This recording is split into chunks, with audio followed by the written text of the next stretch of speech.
Hello everyone, I have just read chapter 1 of The Last of the Jedi, Master of Deception. So Bail Organa is watching his wife, Bail Organa, playing with Leia in the garden. And he's holding his breath and he lets it out. And we are told about the incident. If you remember from last book, there was mention of a toddler who would seem to predict an event before it happened, and we're told what the incident was here. And we're told that it had been one of their caregivers, Memily, who was actually in the kitchen, but she was volunteered to be a caregiver. And she had taken Naya down to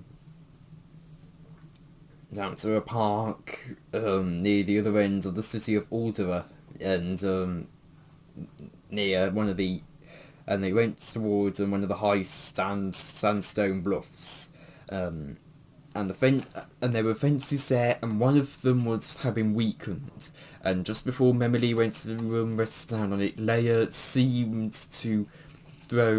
seemed by turning her head to throw something towards the fence, and it shuddered. Enough to tell Memily that it was quite a weak fence.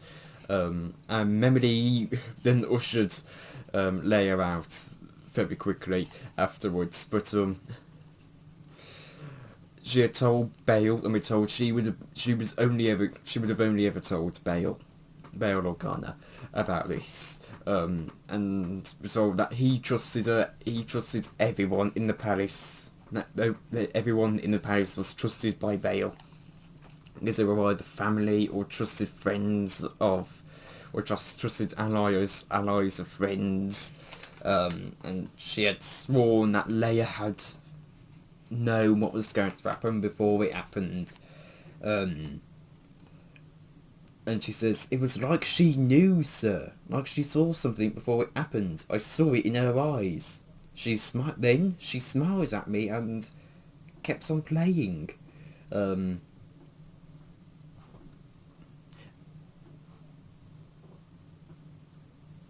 But then we are told how, even though this tiny incident was a very small thing, not even Memily had seen Leia throw it.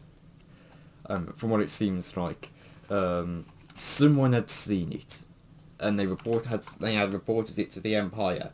And it says someone had seen it and someone had talked, and maybe that person had told a story at a spaceport, and a place from which someone might have taken it back to Coruscant. And we're told how spies are everywhere now, which we kind of know, don't we? We've been told that from quite a few books now.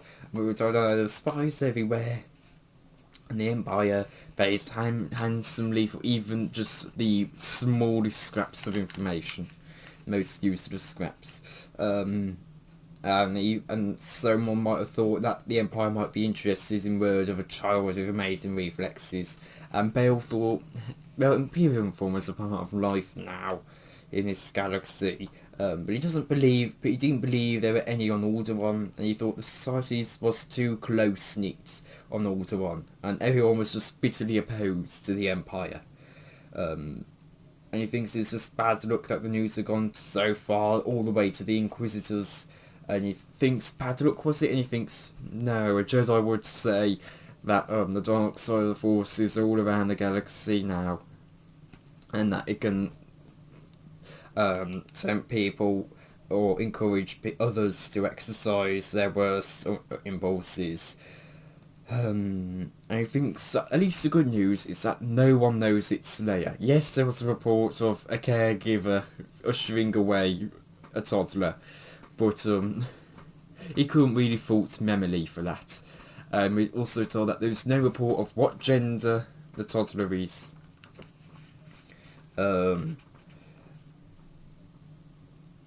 So, it's kind of a bit of a loose lead. It's a bit of a difficult lead to follow.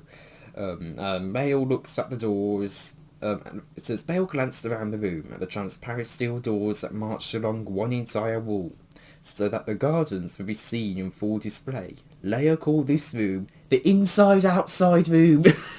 Which I think that that feels like such a toddler thing to say, and yeah, and we're told that the palace had always been an open place, and that's how the Order Ones work. Any citizen could come to the doorstep and knock. And we're told that Bail put security there in the Clone Wars, which his wife Rhea had been very against. And even though the security was minimal, and she had fought him about that and told him that, and she had said that she would not change her planet's traditions for the sake of a repellent regime, and she lifted her chin in a way that Bail knew so well. And he thinks that, yeah, she's right. If the Empire wanted to take over, they could very easily do it no matter how much security he puts there. And he thinks that 2 Imperial Inquisitors are due later that day. And he told Breya to take Leia away while they're there. And you can see them now going towards the private gates for Breya to take Leia away, and he's happy. Bail feels better knowing Leia won't be home, and he thinks that not an Inquisitor would pick up anything strange, as far as he's aware, Leia's just a normal toddler. And he thinks that she's advanced for her age, but he had never seen any signs of force sensitivity from her. He's not under the impression that she is force sensitive, even though she is.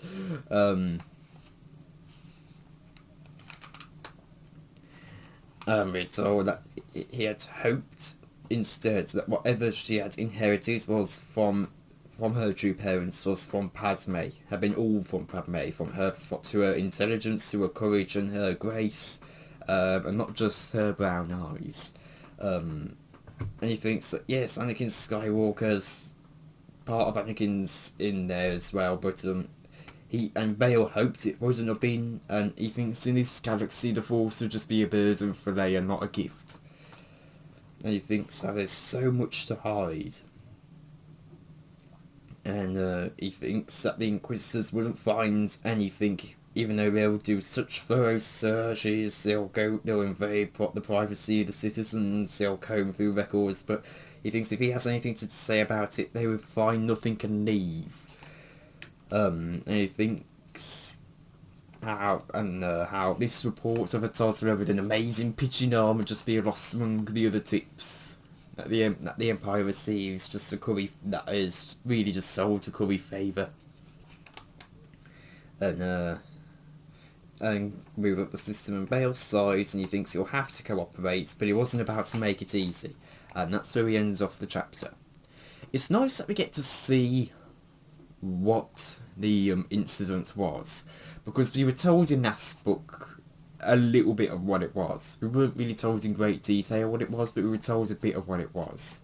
We were told that it says, I think Ferris said something along the lines of, a hand railing fell, someone didn't fall, sounds more like a coincidence to me, Of course it's a little bit different in here. The report's a little bit different of what actually happened, but yeah, it's nice that we get to see what that incident actually was. And again, you understand Bail's nervousness. So yeah, not really a whole lot to say for this chapter. There's not really a whole lot to say for this chapter. Next chapter is focusing on Ferris and Hydra. I read that. I quickly skimmed through the first paragraph actually. It seems like Ferris is in an Inquisitor robe. He's really not liking that then. Okay. But yeah, I think that brings an end to this review again. This was not a whole lot to say for this chapter. Well, the name Memily, that's quite funny. Again, it's one of those things where you just add on an M to the start of Emily just to make it Star Warsy. It's such a funny thing. Memily. Also, Leia calling that room the inside-outside room. It's such a toddler thing to say, and it got a little bit of a laugh out of me as well. So yeah. But yeah, it's going to be interesting to see where all of this leads to, because again, Hydra, she's actually going to be searching. She's actually going to be searching, whereas Ferrus is having to pretend to search. So it's going to be interesting to see what the specifics of that are. So, yeah. But anyway, I think that brings an end to this review then. What specifics of that are? What am I talking about? But how that all goes, you know. So yeah, thank you all for watching, and goodbye. Hello, I've just read Chapter 2 of Last of the Jedi Master of Deception. So, Ferrus and Hydra are in an airspeeder making their way through the city of Alderaan. On Alderaan, and Ferrus is having to resist the urge to tug at the collar of his Inquisitor robe, and he's wondering why he has to wear this, because isn't it a bit counterintuitive if the Empire wants to try and coax people into giving information, and Hydra says that the Empire doesn't coax, and Ferrus has to remember, oh yeah, the Empire, they don't.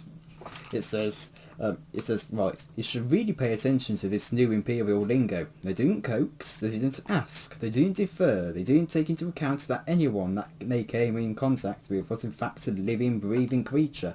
Ruthless efficiency was the only way to go. And we're told how Ferrus had hated being a double agent, but he couldn't resist the offer to find Force adepts. And we're told how this robe feels like another Imperial prison. And that if it hasn't been for Obi-Wan, he wouldn't be here on Alderaan at all. And he thinks that all his solitude's making Obi-Wan even more mysterious than usual. And that when Ferrus gave him listed the suspects, Obi-Wan focused on the nameless toddler. And we're told that Hydra sat beside him piloting the airspeeder. And we're told that she never says a word if she doesn't have to. And she seems to have hardly any emotion, if at all. She didn't seem to have an emotion about anything, whether it was good, bad. We're told about how they travelled together for 2 days now, and she had never complained about delays or bad food or the faulty engine lights that had grounded them for 5 hours at the decrepit spaceport. And she's flying through the cities again in the airspeeder. She's piloting the airspeeder, and they make their way to the palace. And they start making their way through, and we're told just how beautiful everything is, the foliage, etc. It's just all beautiful. And to be fair, Alderaan is quite beautiful. And we're told that Ferrus has to gather himself for the encounter with Bail Organa, because Bail Organa is one of his heroes. To him, I'll just read out this paragraph. Ferrus gathered himself for the encounter. Bail Organa was a personal hero of his. He had followed Organa's career in the Senate, heard his speeches, read his writings. His passion for justice was never an occasion for ego or grandstanding.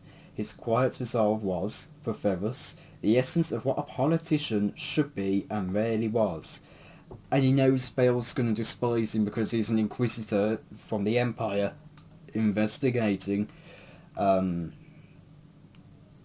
Because is it not just going to be entering the house as an enemy? He's also going to know Ferrus's background because of the history the Empire kind of made for him. It's sort of partly made. They say that Ferrus he recognised the error of his ways. And that he came to his senses, and he's realised that all the resistance acts were wrong, and he knows that's against everything Bail holds dear. It would just see him as a traitor. And they approach the palace, and Ferrus is surprised at the lack of security. And we're told that no weapons are allowed on Alderaan, but they make their way over to the door, and Bale opens the door and he introduces him and Hydra as designates of the Emperor, and he says they can enter, and they go into a room with no furniture, and he introduces Breya and his sister-in-law, Breya's sister, as Dira, the advisor to the Queen, which is Breya, and he asks what's brought them to Alderaan, and Ferris has to trot out the words that he doesn't really want, which he doesn't really want to say.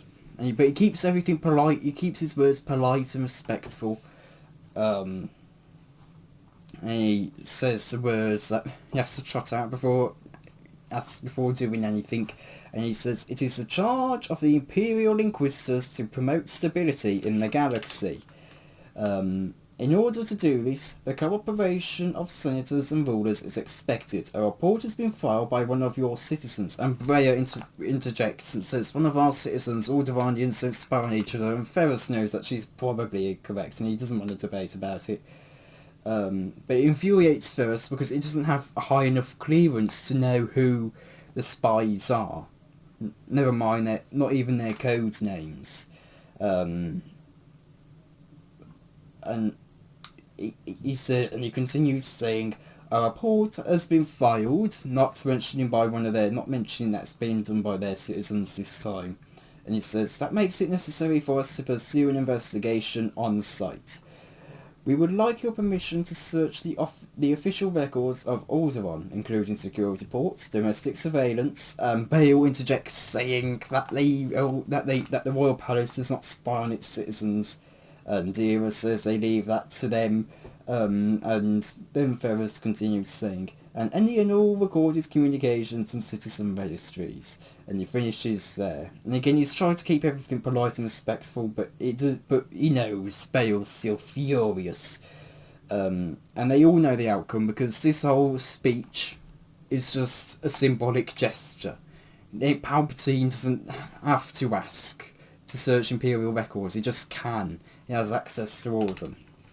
Planetary records, sorry, not official. And Bale and Breya know that they can't say no because they have to, and that they have to say yes. And again, they know it's just a symbolic gesture. And Palpatine gave himself the power to open any planetary records that he desired. And Ferris is sure that one day soon this meaningless exchange won't be necessary. But for now, the Emperor is still concerned with appearances. And Bale says, "You don't need our permission, so why put us through the hypocrisy of asking for it?" And he says, do what you will, we have nothing to hide." And Bale, Breya and Dira turn their backs on Hydra and Ferris and walk out. And that's where we end the chapter. Ferris has just been going through it since the Tangled Web. It's really just been going through it since the Tangled Web. First he got trapped into working for Palpatine because of Donor and Roan getting captured. Then he had to stay behind. Then he decided to stay behind. But then he decided to stay behind on Samaria and accidentally ensured Bog's election. Kind of, from what I remember. And God put everything in place for his takeover. Then he lost Roan, and then he stayed on. He's really just... And now, he's meeting one of his heroes in this book, and now even he's one of his heroes is hating him. He's really been put through it, poor Ferris. Again, you understand Bail Organa, but also I was kind of thinking, wouldn't Obi-Wan maybe tell him what's going on? But also that would probably be a bit risky, That'd probably be a bit risky. I know Ferris winds up becoming like the personal guardian for Leia. I know he becomes her personal guardian. So I know he does wind up building up trust again with Bail and the Organas. I know he does wind up building trust with them. But it's but that's probably towards the end of Reckoning. Or maybe just in Reckoning. I don't know how long this is going to last Ferris being a dual agent. So yeah. I think there's not really a whole lot to say about this chapter really, so yeah. So I'll end the review here. So thank you all for watching, and goodbye. Hello everyone, I have just read chapter 3 of The Last of the Jedi Master of Deception. I'm just going to note it there like that. There we go. So Ferris and Hydra have made their way back to the airspeeder. Ferris says that they should check the what was it, the Office of Official Records first, but Hydra completely ignores his statement and says you were quite deferential to Bail Organa, and she asks why, and it takes Ferris by surprise because again she doesn't usually talk much. And Ferris says, well, he's a senator. And she replies that Bail Organa is an enemy of the Emperor, his main enemy. He works to destroy the Empire. And Ferris says it's easier to avoid confrontation when digging on someone else's grounds, and Hydra says that's a curious statement. The Empire is in control of Alderaan, this is our grounds. And Ferris thinks, oops, he has to be more careful. And he says, I'm speaking of perception. If we push the Senator too hard, he may enclose access to us in ways we aren't even aware of. We don't have a lock on this planet. Yet. And Hydra goes back to being quiet and doesn't reply. And Ferris starts guiding the airspeeder towards a cluster of buildings in the central area city of Alderaan. And he thinks he'll have to somehow dump Hydra. He can't keep working like this with Hydra. He thinks she's too watchful, and that again his job here is to falsely investigate the report, and then dismiss it. And we're told how everyone seemed less interested in the fact there was a Force-sensitive child in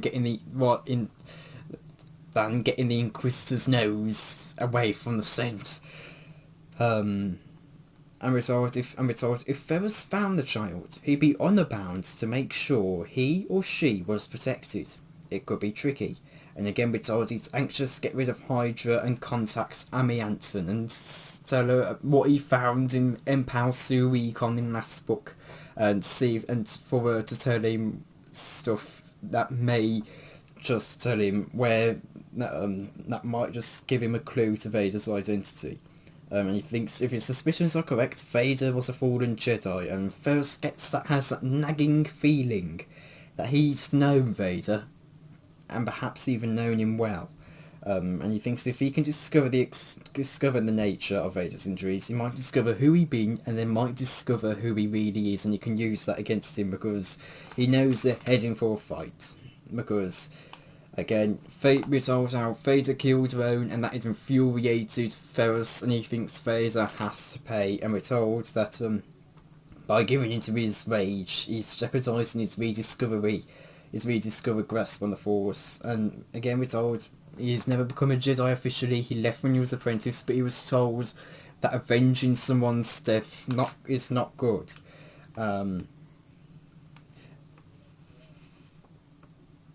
But to him, it doesn't feel wrong, and he feels that he's got a calm, steady fury inside him that's at the core of him now that needs only a trigger to explode. And we're told he learned attachment as a Padawan, but he never felt attached, and how he knows his limitations. He knows his limitations. He's not quite ready for Vader yet. He won't be much of a match of a Vader as of yet. And we're told that just before he left Coruscant, Palpatine had given him a holocron, a Sith holocron, small enough to tuck into his tunic pocket. And he said if he had the courage to access it, he could gain great power. And we also told a little bit from Secret Weapon Against the Empire how Palpatine had offered to teach him about the dark side of the Force, and that his anger would only make him stronger. And Ferris can't really argue with the results, given the moments he has tapped into the dark side. It's an incredible things. Anyway, you think back to the holocron. Again, Palpatine didn't tell Ferris what he'd see from the holocron, but the way he was talking about it told Ferris that, yes, this is the key to defeating Vader. This is how, if he wanted to beat Vader, this was the only way. And again, he hasn't accessed the holocron yet. You can feel it in his tunic, can feel it's changing heat. Sometimes it's warm, sometimes it has an icy burn that penetrates the fabric. It says that it was like an icy burn that penetrated the fabric of his clothes. And it seems to sometimes affect him in odd ways. And it said it felt as though the world was fracturing along invisible fault lines. There was a curious stubbornness to his vision, as though he could see through things into their core underneath. Sometimes he felt a flash of contempt toward his fellow beings and their weakness. Keeping it close felt dangerous enough, and that's where we end the chapter. Again, we get a little bit more about Hydra, which again we haven't really had a whole lot of Hydra. You know, this is the third book she's pretty much she's had any kind of presence in. You know, in Secret Weapon she was first mentioned. Last book, Against the Empire, she first appeared.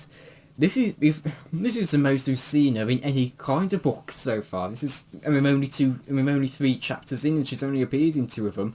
This is the most she's had to do in any of them. And again, we're learning a little bit more about Hydra. You know, we see that she's quite perceptive. And again, she's very strict to a lot like Malorum. She's very strict to the Empire's doctrines, but you know, she's very perceptive. She's very watchful. It even says that she's watchful. And again, with Ferris, you know, a lot of the information we're told is not really anything new. You know, we already know he's out for revenge against Vader. He wants to get in contact with Alianton to learn if he could learn anything about Vader. You know, this is all stuff we all kind of already knew about. The holocron we didn't know about. You know, we didn't know about that. That happens between Secret Weapon and this, not Secret Weapon, between Against the Empire and this book. But yeah, it's going to be interesting to see what that Sith holocron will bring. It's going to be interesting to see what that is, especially given how the holocrons affected Ferris, you know, last book, or at least the Sith artifacts.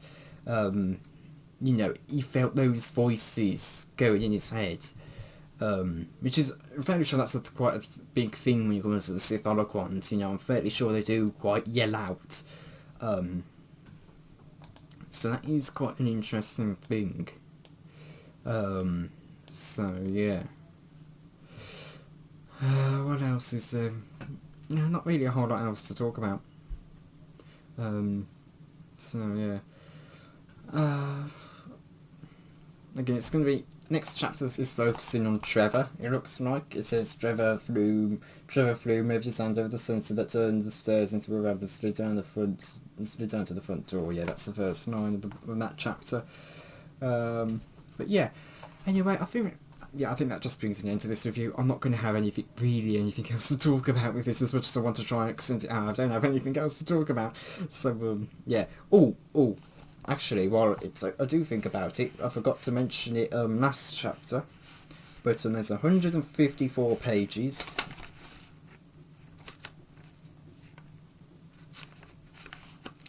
And 23 chapters. So we only have 20 chapters to go. So yeah, anyway, thank you all for watching, and goodbye.